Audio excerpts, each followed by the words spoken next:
one of the things we have to have in our car is it has to run good, but the air conditioning has to work as well. When you have air conditioning problems, there can be lots of different problems that cause it not to work.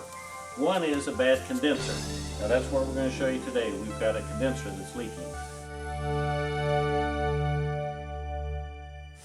Now when we do the dye process and you're looking for the leak, you can't see it with your regular eyes. You have to use special glasses and special light. It's a special light that when you put these glasses on makes it stand out. So I'm going to put the glasses in front of the camera so that you can see the leak. Now of course the condenser is right here behind the grill in front of the radiator, and our leak is right down here at the bottom. Now with the regular light you can't see it, so we're going to have to bring in our dye light. And the dye light looks blue until you put these glasses over it, and then it makes the dye leak show up. Now anytime you got a fault like this, you really need to look it over visually to make sure you can see why it happened.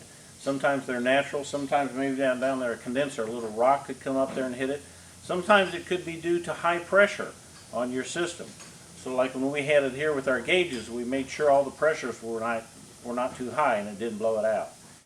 Now we're working on an 01 Toyota Solara, and the condenser is out in front of the radiator, of course. So when you look at it here, the radiator's back here. When you look at the service manual, it says you need to remove the radiator. Well, we've got a little shortcut that'll help you from having to do that. We've already evacuated it. Now we're ready for the repair. Now you can see the radiator right here, but the condenser is actually buried underneath this frame piece up here. So what we have to do is be able to push the radiator back, but our fans are in the way. So the first thing we want to do is actually loosen the fans. There's actually two separate fans here. They both have two number 10 bolts at the top.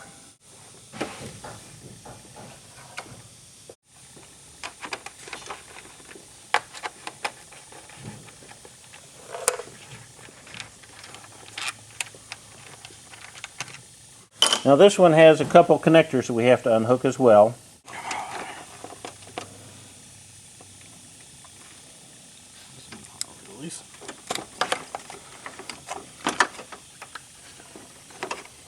And then there's one down a little bit lower.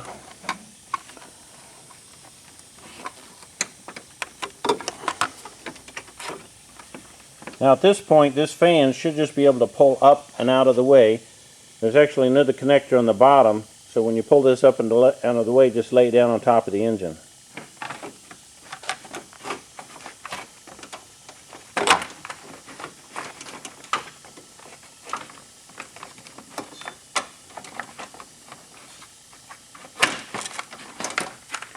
There's one wire that'll stay there. Just lay it up out of the way. What we're trying to do here is make room to push that radiator back. Now the next one, let's take the radiator hose loose. We just need to, now you're going to lose some antifreeze, so put a pan down here to catch it. We just need to pop that loose, pull the hose off, and lift it up and over to keep it out of the way. And then there's two bolts on the top of this fan as well. These are number 10 bolts.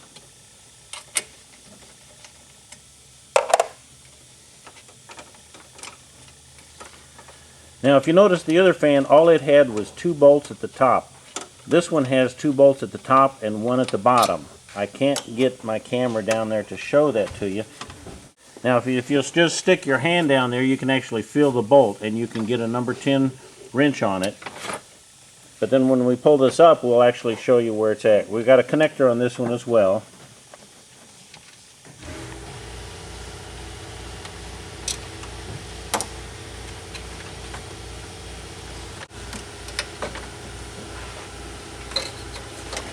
Now if you look at the bottom of this when we raise it, you can see that's where the bolt at the bottom goes in. So you loosen the top two and you can't get it up because that bolt's holding it. Reach down there and take that other bolt down, and then you can just lay this one up out of the way as well. Now we've got a couple little arms here on the radiator we need to take loose.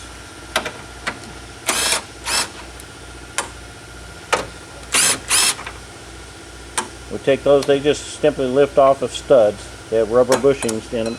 Now the radiator is basically loose, but we want to pick it up and slide it back. It's got feet in it that keep it in place. So we don't have to actually drain everything. We just want to pick it up and slide it back.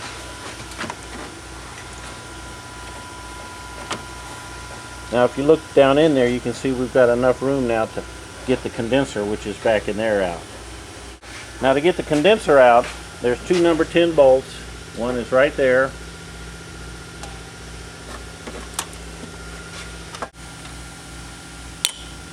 And one is on the other side.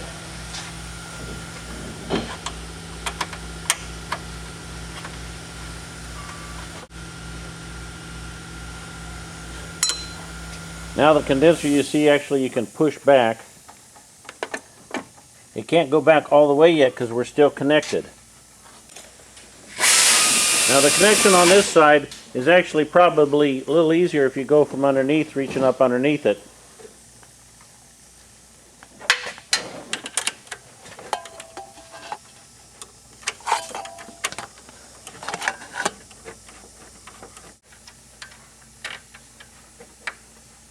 Now there's one bolt that holds the manifold block to the condenser, and there'll be an O-ring in there, but you just need to break it loose, separate it from the condenser.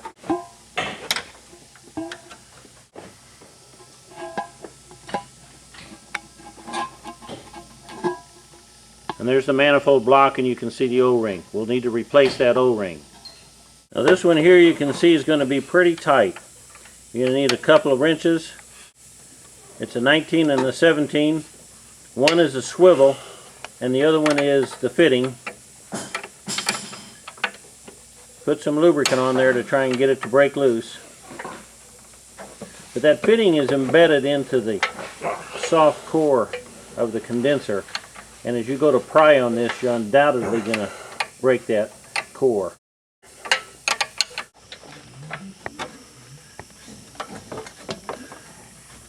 Now once you get it broke loose, don't just try and go all the way untightening it. Go back and forth until you gradually get it to spin. Once you get that swivel turn, you should be able to pop that fitting off.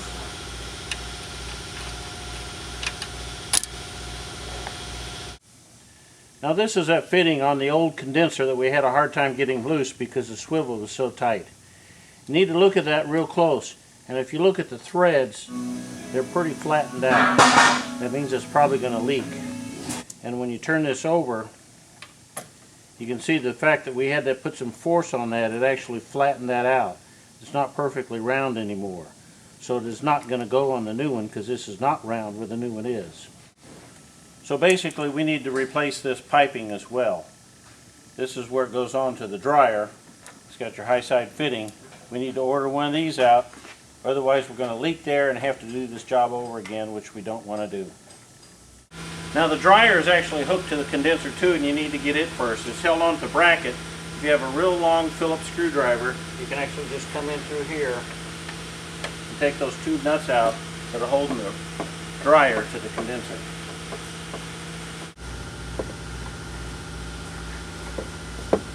If you look right here in the middle, there's a little keeper on that bar that comes across that pipe. And on this side, if you'll squeeze those two plastic tabs together, you can push it out. It comes out the other side.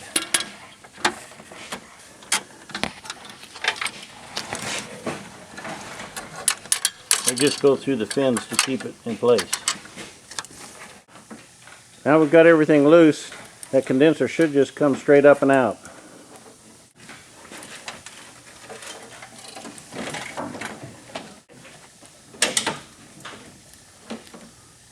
And there we go. Now anytime you do a job, no matter how long it takes, you only want to do it once. You don't want to come back. So anytime you take a part out like this, there's some things you need to examine. Now when you take the condenser out, you need to drain some of the fluid out, drain it out in your hand, and look for any kind of metal shavings or particles that are in there. If they're in this one, they came from the AC system, so you're going to have to then flush the whole AC system. If you don't, you're going to end up destroying this one as well. The next thing you want to look at is physically look at it all over, any place where it may be rubbing.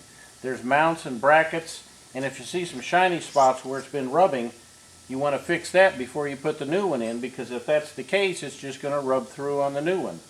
Now in this case, ours was leaking right down here. Now if you remember looking at the dye light, this was covered with dye.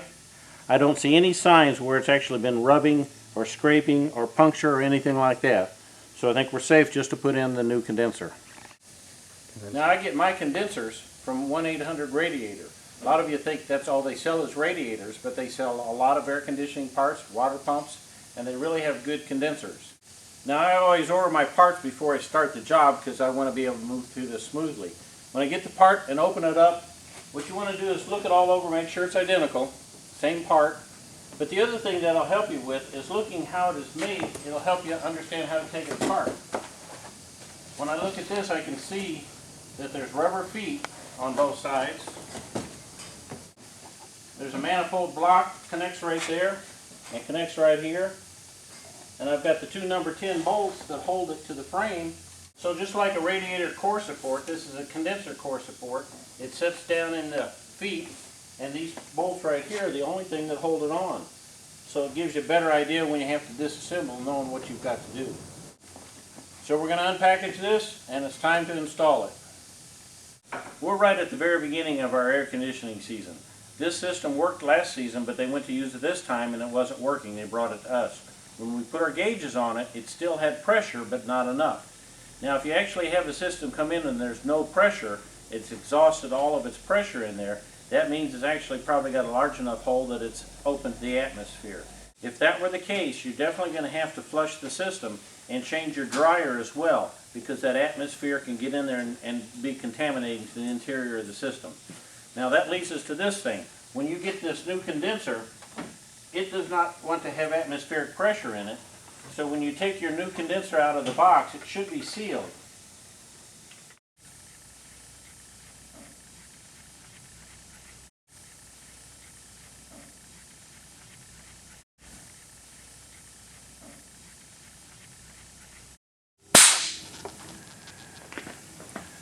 Now when you take this off, there's a plug in there. They pressurize this because when it comes to you, it should be sealed with no atmospheric pressure inside. If you take this off and there's no release, in other words, it's lost its seal, that means atmospheric pressure can get in here and it possibly could have contaminated the inside. Get another one before you put this in, otherwise you could be doing this job the second time. That's what I like about 1-800-RADIATOR. Every time I've got one of their condensers, it always comes sealed. Now this manifold block had an O-ring on it. We have to replace it. Now we've got two O-rings to replace. Make sure you get the type that are approved for air conditioning, HNBR. Now get a can of PAG oil and actually pour a little bit into the lid. And then take your O-rings and dip them into the PAG oil.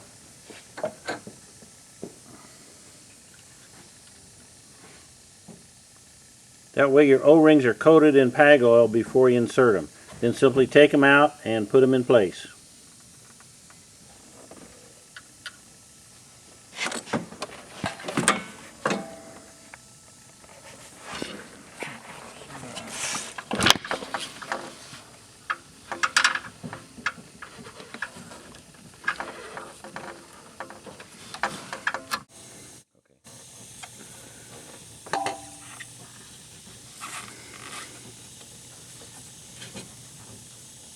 Now you don't want to put your O-rings on dry. There's too good a chance they'll get skinned up and they won't seal well when they actually go into the housing where they need to seal. So coat them with PAG oil before you put them in. Now we got the condenser core supports. They're little rubber pads that need to go down and they'll actually insert in there. So make sure that they go down there and they're seated well when you stab the condenser in place.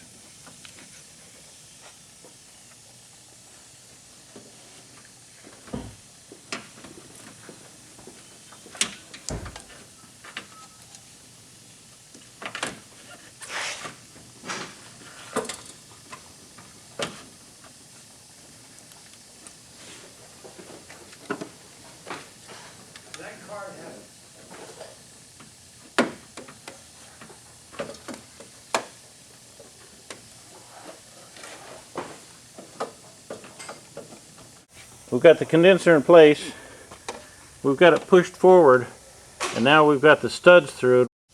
Just put the nuts on, but don't tighten it down yet because we want a little bit of flex before we put our pipe in. Same thing on the other side.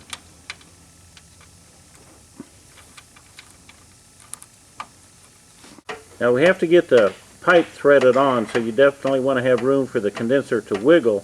Makes it easier to get the pipe threaded.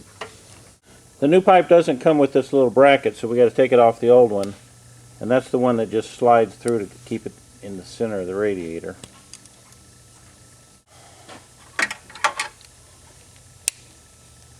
On this side of the new tube you see the O-ring and the swivel comes down, but the long shaft of that needs to actually set down inside the condenser fitting.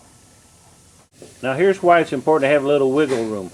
Once you put that pipe, get it inserted down in the fitting, now we got the swivel to go down, and that's where you sometimes have to wiggle it just to get it to start. At this point, don't force the threads or you'll damage the new ones. But if you wiggle it around, you should be able to get it just to start.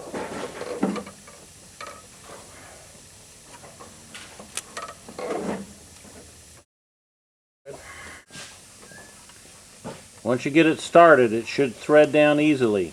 Don't tighten it yet till we get the other end started. Now on the other end, the pipe has the manifold block that goes into the condenser. We need to insert that in there. After you get the manifold block in place, it's got a little bolt with the number 10 on it. You just get it started. Now at this point, since the other one is in place and threaded, you can go ahead and tighten this one down.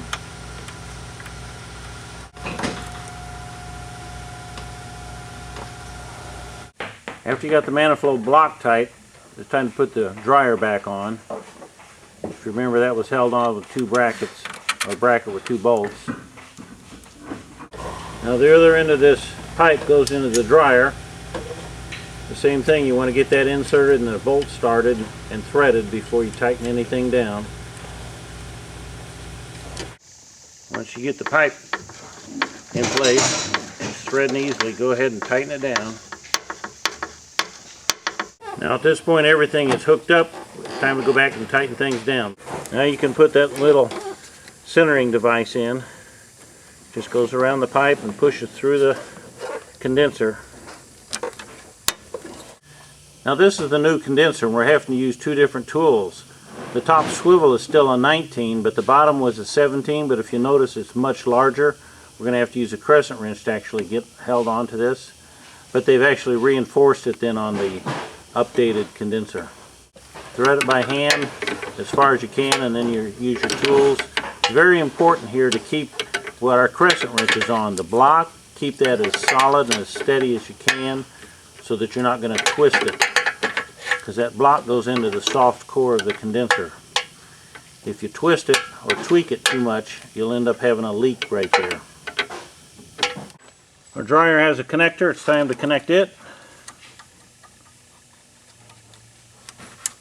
Everything should be tight. Now we can tighten down the little number 10 bolts that keep everything in place.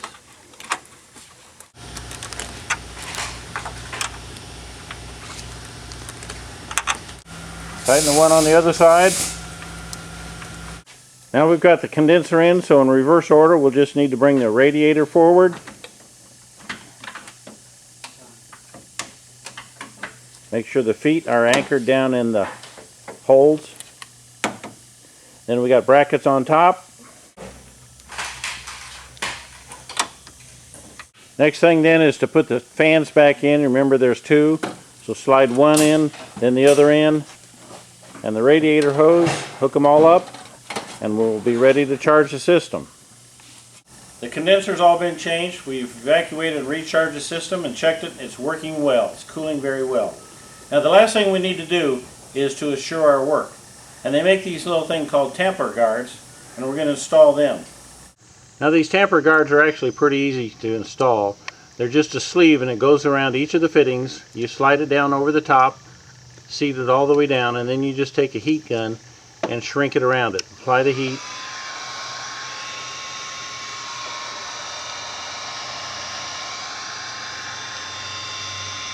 As you can see, it just shrinks it around. Now what that does is seal that, so if anybody's going to tamper with this system, they're going to have to tear those off. So if this car should come back and those things are missing or they've been disturbed, you know someone else has been tampering with it.